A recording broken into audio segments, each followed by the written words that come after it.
dan menumpuk. Tema ini mengandung makna.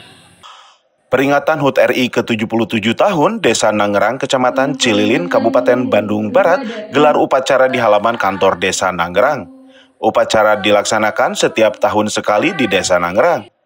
Upacara dipimpin langsung Kepala Desa Nangerang, Rahmat Wibowo, selaku inspektur upacara. Upacara tersebut dihadiri tokoh masyarakat, tokoh pemuda, tokoh agama, siswa sekolah, serta Babinsa dan Babinkantimas.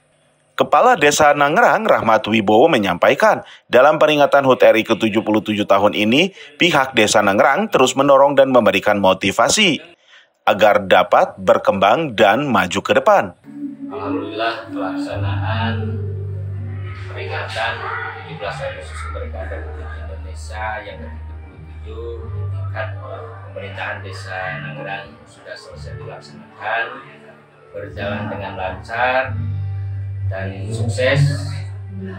Dan saya juga ucapkan terima kasih banyak kepada semua peserta upacara dari setiap instansi, sektor yang terkait, dari pihak sekolah, tokoh masyarakat, tokoh agama, lembaga, BPD desa, MUI, organisasi, dan lembaga kemasyarakatan yang ada di Desa Nangerang, termasuk Ibu Ketua TPPKK dan para kader Posyandu yang hadir, serta kepada mahasiswa-mahasiswi IKIP Siliwangi Bandung yang serta-merta mendukung pelaksanaan pengibaran bendera Sang-Saka Merah Putih pada perayaan peringatan kemerdekaan Republik Indonesia yang ke-77 di tingkat Desa Nangerang. Dari Kabupaten Bandung Barat, Agi Yusuf, Hadas TV, mengabarkan.